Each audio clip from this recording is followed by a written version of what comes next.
Hello, and welcome to another edition of the Fond du Lac Area Women's Fund's virtual series, Project Table Talk. I'm Maria Turner, the Executive Director of the Fond du Lac Area Women's Fund, and today I'm coming to you in a slightly different format than what you've typically seen us do here with our Project Table Talk series.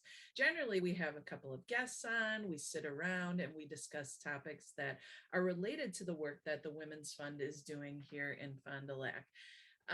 Today, we're still going to do that, but it's going to be a little bit more of a presentation. I'm going to be talking to all of you rather than having guests on because I'm really excited about the work that has transpired here in the first half of 2021. So I'm wanting to give all of you an update so you know, as donors, as supporters, as people that are just following the work that our agency is doing, how that is making a difference, what we are trying to do in terms of bringing about bold change for local women and girls in Fond du Lac County. And hopefully you will be as excited and inspired by the work that our board of directors has done here in the first half of 2021 as I am. So with that, let's just get right to it here. The first thing that has occurred within the last month has been related to our work surrounding diversity, equity, and inclusion. So, like a lot of other agencies in 2020, we were horrified by the activities that occurred related to the George Floyd incident. However, that was not the beginning conversations that we at our agency were having surrounding DEI work. In 2018, our board of directors had put together a strategic plan that highlighted our need as an agency to make sure we are focused in on that, particularly in our service to women and girls of color, as well as those representing other groups that would generally be marginalized. So not only from a race ethnicity standpoint, but also some other demographics related to socioeconomic situations, sexual orientation, um, any of the things that set a particular group apart and make things more difficult for women and girls in that particular demographic. So those conversations were already beginning in 2018. In January of 2020, prior to COVID, if we can all remember back that far, we had a training with our board of directors with Fit Oshkosh, and it was Diversity 101 training. And that was the start of some conversations internally on how we can be better. First as an agency, because we felt and we learned from the facilitators with Fit Oshkosh that in order for us to do our work better within the community, we need to first check ourselves internally and make sure that our structure is aligned with what we want to see happening around us. So from there, we did that training. We established a DEI task force within our board. And then the George Floyd incident occurred. And that just highlighted for us our need to focus even more significantly on this. So now fast forward here about a year. Within the conversations we were having at not only our board level, but also within our various committee structures, we realized that in order for us to fully give our potential partners within the community an understanding of where we stand as an agency on DEI, we needed to come up with a positioning statement. Because, you know, when you say diversity, equity, inclusion, what does that mean, right? It doesn't mean exactly the same thing for every agency. So I am very pleased to share with all of you today what we landed on as an agency for our diversity, equity, and inclusion positioning statement. And so I had it up here on the board for you. You may have been reading ahead, but I'm just going to walk you through here. So, you know, an introductory paragraph, and this is out on our website, so you can tap into it and read it at your leisure. But so for the Women's Fund, when we say diversity, this is exactly what we mean. We appreciate and value our differences, including but not limited to race, ethnicity, gender, gender identity, sexual orientation, age, social class, physical and mental abilities or attributes, religious or ethical value system, national origin, and political beliefs. So that's how we define diversity. So as I mentioned, it goes well beyond what most people think about when you use the word diversity related to race, ethnicity. Obviously, as an agency committed to gender equity, that's a huge piece and an intersection with some of these other areas in the work we do. So that is what we believe in terms of defining diversity. Equity. We align our policies, practices, and resources so that people of all races, cultures, and socioeconomic statuses have genuine opportunities to thrive. We align our policies, practices, and resources so that people of all backgrounds and experiences have genuine opportunities to thrive. So what we're saying here is no matter where you come from, we want to make the playing field equitable. And then we go to inclusion. We create an experience in which everyone feels valued and respected. We involve and reflect the communities we serve. So you're probably wondering, okay, Maria, this is great, but just alone, it's really just words on a document, right? So we took that, these definitions one step further.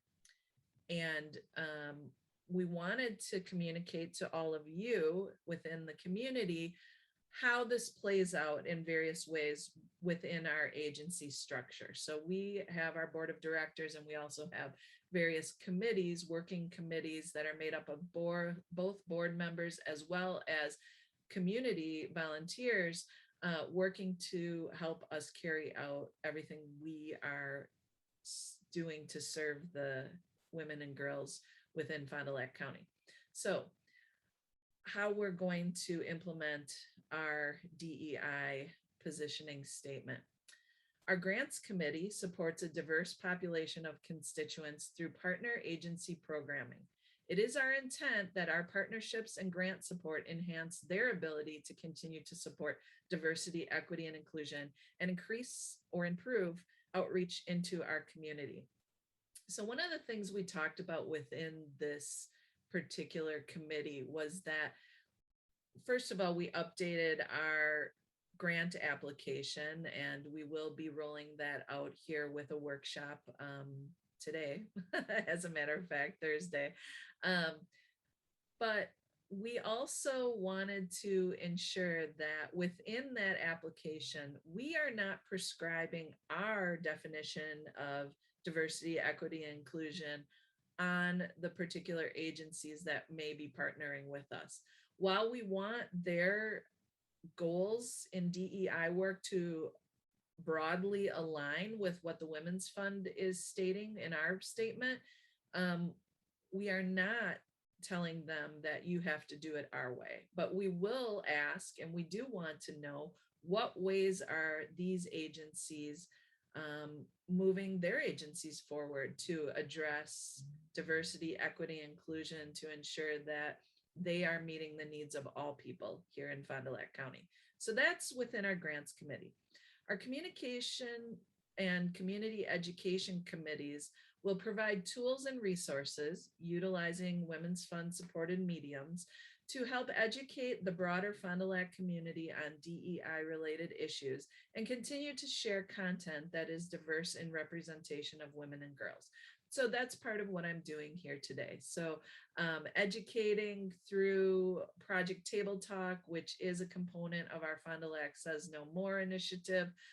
Typically, we talk about issues related to safety and domestic violence and sexual assault and child abuse, but diversity, equity, and inclusion issues intersect all of those.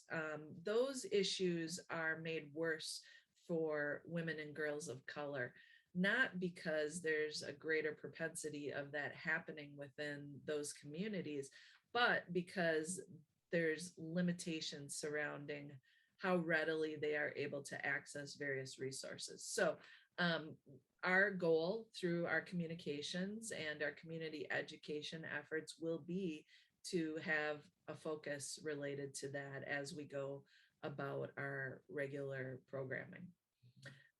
Our governance committee is committed to ensuring our board and committee members are representative of the diversity of Fond du Lac County. Additionally, we will provide educational opportunities, elective and/or programmed, for our staff, board, and volunteers to grow in understanding of diversity, equity, and inclusion. So I already mentioned that we were doing some of this work already beginning several years ago. But this is our commitment to strengthen that. This is our commitment to really push our board and committee volunteers to be mindful of those opportunities that will enhance their own personal learning and, frankly, their leadership capabilities when it comes to DEI efforts within our community. As a secondary piece of that, we are also committed to making sure that our board has people that represent diverse communities. And again, that expands beyond just racial, ethnic, but it also includes people of various socioeconomic backgrounds, people of different sexual orientation, people of different physical or cognitive abilities. So we are being very mindful of different age groups, of looking at what all of those facets of diversity and trying to recruit members to our board of directors as well as our committees that will help us look like the people that we are trying to serve. Finally, our special events committee will ensure that outreach and invitations for our events is diverse and that financial barriers are addressed for women and girls to attend. So within the context of our various activities, whether that be a Power of the Purse event or it be another community event like Status on Girls Report, we are going to strive not only to keep those either free through scholarships to individuals that may not be able to afford it, but also do more outreach to women and girls who may not have previously joined us with those activities. So those are some of the ways our various committees will carry out our DEI positioning statement. And then just in closing, our agency as a whole will join with community partners in the spirit of not only learning, growth, and change internally, but also in identifying biases, isms, and inequities within local systems that adversely impact opportunities for women and girls. We will strive to utilize data and research coupled with testimonial evidence to bring forth understanding of the issues while advocating for meaningful systemic change. So this is why we're here. Really, the Women's Fund is committed to changing structures that have created gender inequity and have existed since our country became a country, and well beyond that, if we're really being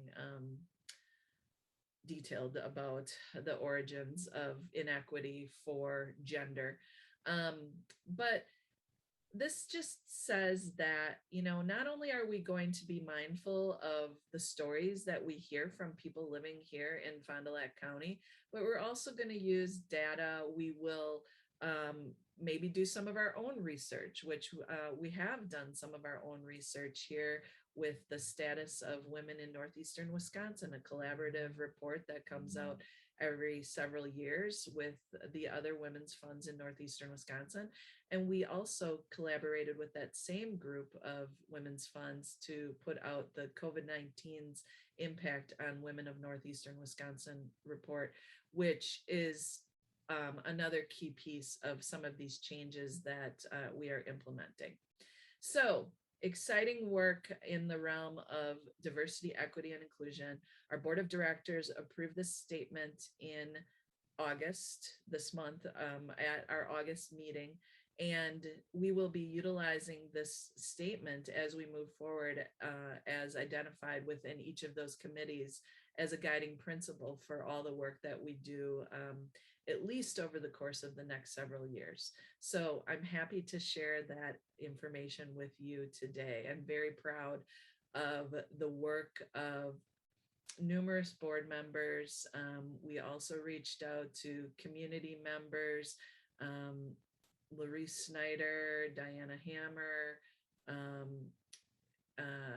Tracy with United for Diversity, Tracy Abler,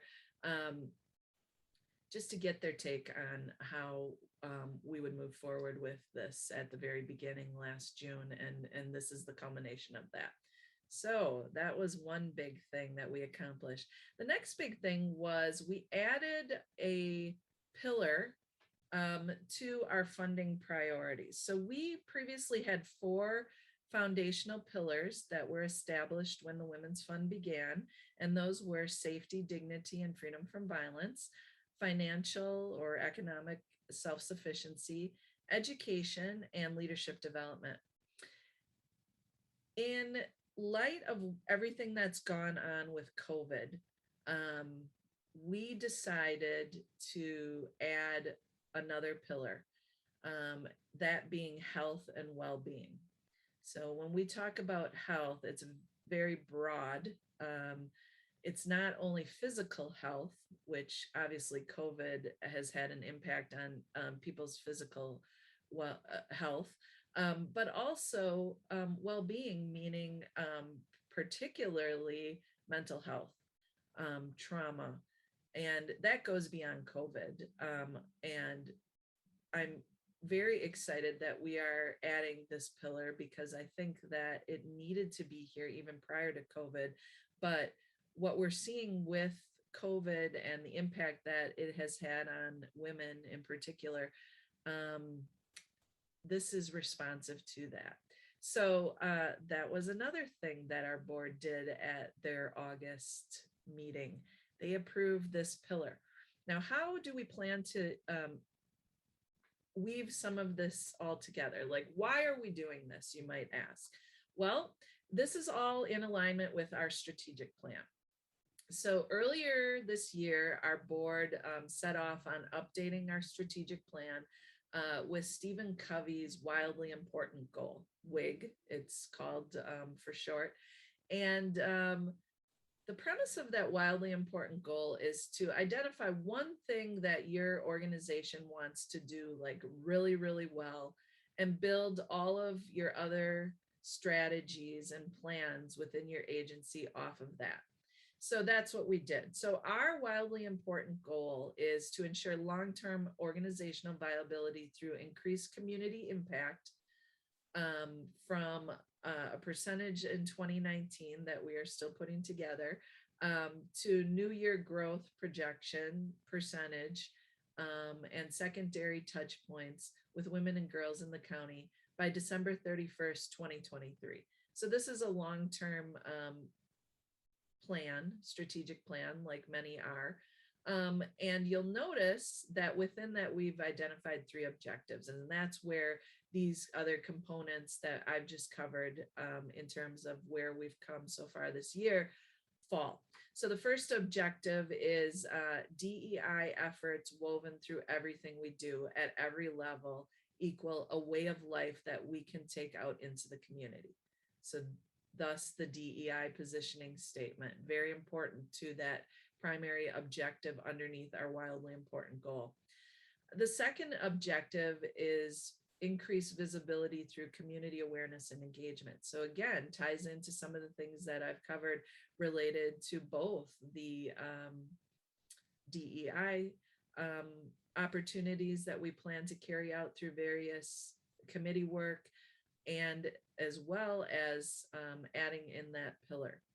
And then the third objective is financial sustainability, increased awareness for our donors so that they can feel comfortable in knowing that their dollars are being spent on things that they align with, right? So in order for us to give them a feeling of,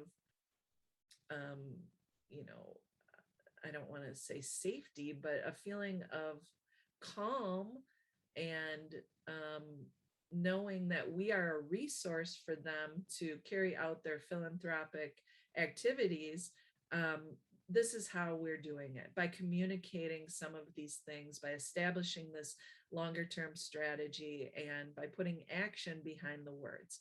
So that's why some of these things came to be.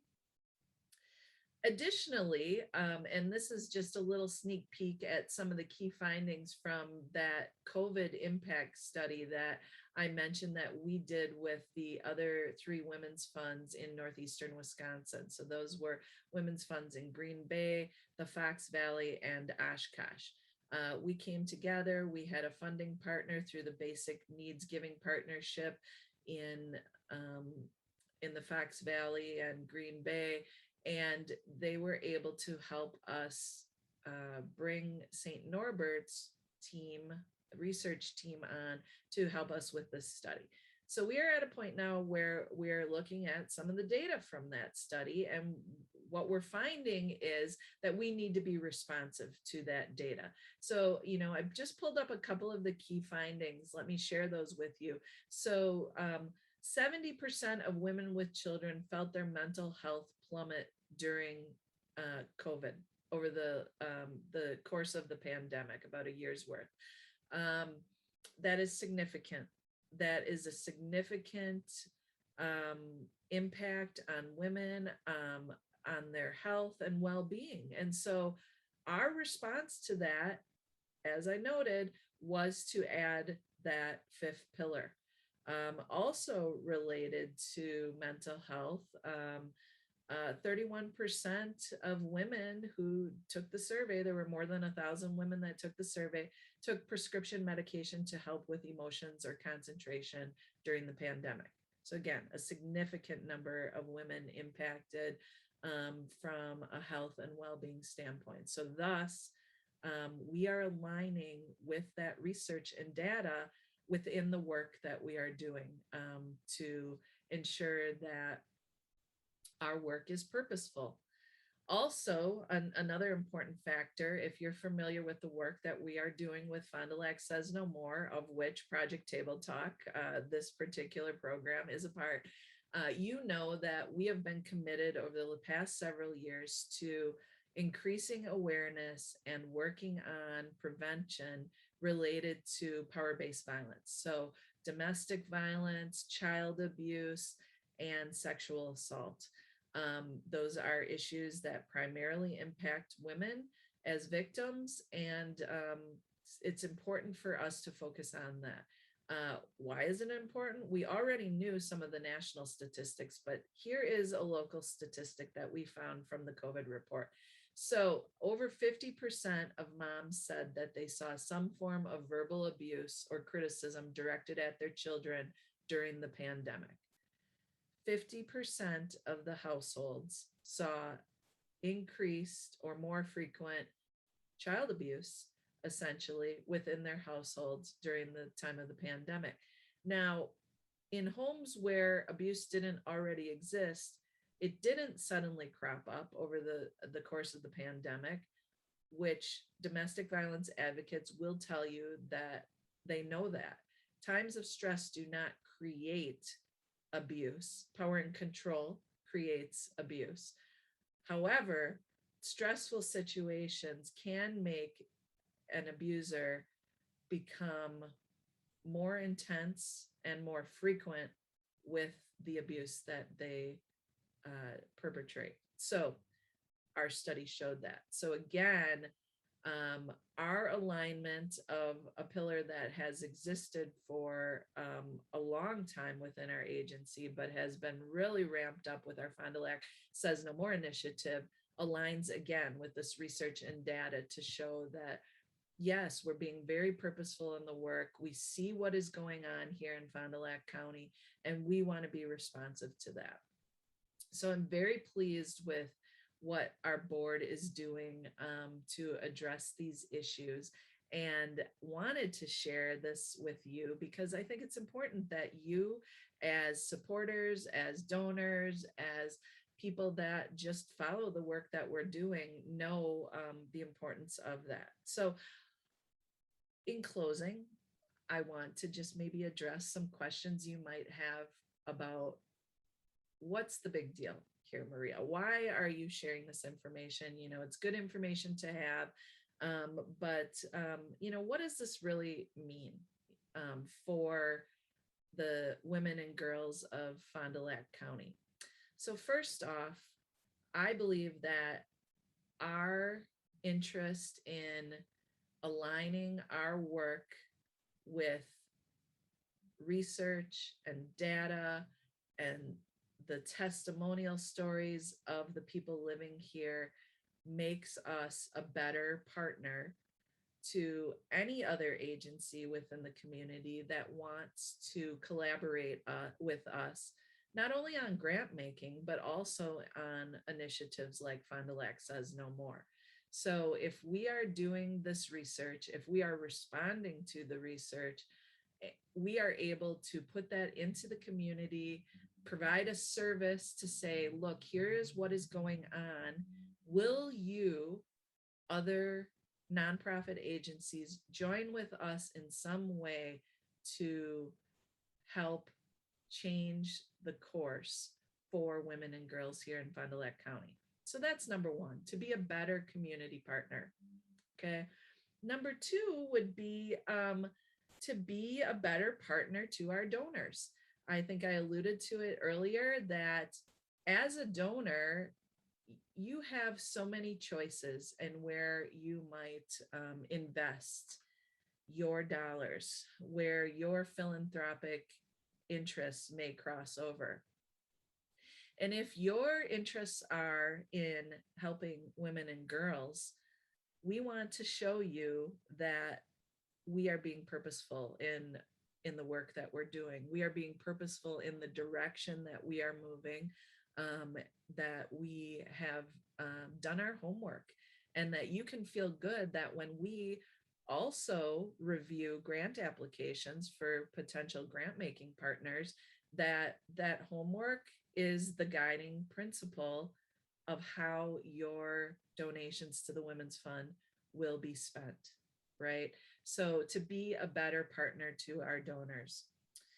And then finally, the third reason for all of this, sharing this with you, is to show you that we are trying to be a better partner to the volunteers that choose to give their time and energy to our agency, our board of directors, our committee volunteers, and investing in their learning and their ability to lead on topics that are critically important to the women and girls here within Fond du Lac County. It feels good when you can take a leadership role because you have the education that bolsters your confidence in taking the lead on that. So that is a third reason that we want our volunteers to be able to have developed in a way that they are knowledgeable about issues related to diversity, equity, inclusion, how women have been impacted by COVID, our various pillars, These are all things that are important in establishing leadership for the women and the men that have joined with us as volunteers on our board and committees in helping us carry out the work. So I hope that this was educational for all of you today, and lend some insight into some of the really exciting work that we are doing here at the Fond du Lac Area Women's Fund.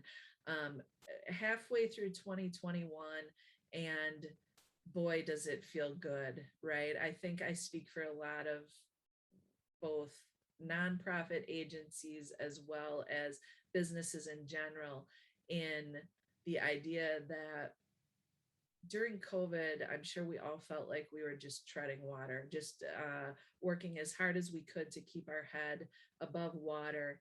And now that we are outside of COVID, at least to the point where it is manageable, um, we've learned a lot, and it's time now to put some of that learning into practice. And I am really, really pleased and excited by the work our board is doing in that vein. So thank you all for joining me here today. I look forward to seeing you all for the next installment of Project Table Talk, where we will be talking with local higher education professionals about how they are preparing students who are coming back into their schools in terms of how to protect themselves from violence on campus.